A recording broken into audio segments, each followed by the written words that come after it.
Halo guys, perkenalkan aku Najwa Zahra. Di sini aku mau membahas tentang kasus asuransi Jiwasraya dalam pandangan hukum perusahaan.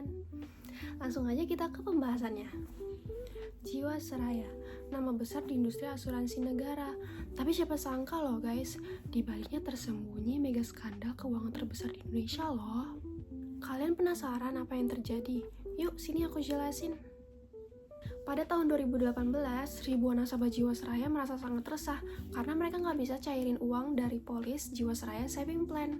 Polis ini sebenarnya produk asuransi jiwa, tapi dikemas mirip deposito dengan dijanjikan return 9% per tahun. Padahal asuransi itu bukan instrumen investasi beresiko rendah. Terus apa sih guys yang jadi masalah? Yang pertama, banyak nasabah yang nggak paham kalau ini berisiko tinggi. Yang kedua, nggak adanya transparansi terkait penempatan dana. Dan yang ketiga, legalnya masih abu-abu guys. Ini investasi atau asuransi sih? Saat jatuh tempo, dananya nggak bisa dibayar.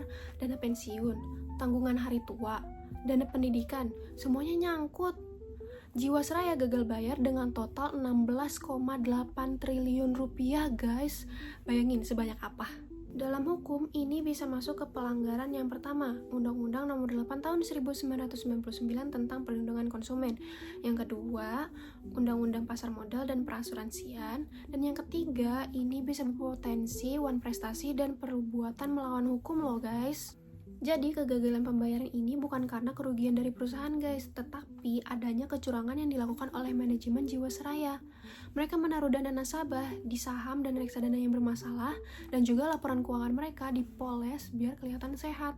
Jadi skema ini dijalankan oleh pejabat tinggi di Jiwasraya guys, untuk keuntungan dirinya sendiri, bukan untuk perusahaan dan juga bukan untuk nasabah. Jadi ini memanipulasi kepercayaan publik. Nah, Jiwasraya itu kan merupakan suatu perusahaan. Dalam hukum perusahaan, direksi itu memiliki kewajiban fidusiari dati. Mereka wajib untuk bertindak jujur, hati-hati, dan selalu mengutamakan kepentingan perusahaan. Tapi dalam kasus ini mereka melanggar fidusiari dati guys. Keputusan investasi yang gak jelas tanpa risk manajemen yang wajar, dan ini dilakukan dengan secara sadar. Apabila suatu badan hukum dijadiin tameng untuk menutupi kejahatan korporasi, maka prinsip piercing the corporate veil dapat berlaku. Artinya, tembok perlindungan hukum dapat ditembus guys. Jadi, direksi maupun pemilik saham dapat bertanggung jawab secara pribadi. Jadi nggak cuma perusahaan aja yang disalahin, tapi orang-orang di balik itu dapat ikut bertanggung jawab juga guys. Terus apa sih guys solusinya dari kasus ini? Yang pertama, penguatan fungsi pengawasan OJK dan BPK. Yang kedua, penegakan fidusiari dati direksi secara tegas.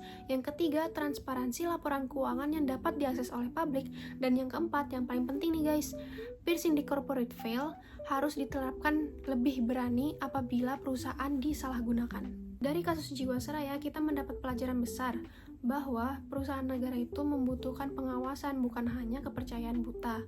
Dan juga di negara hukum, badan hukum itu bukan hanya tameng, tetapi sebagai alat untuk melindungi kepentingan bersama.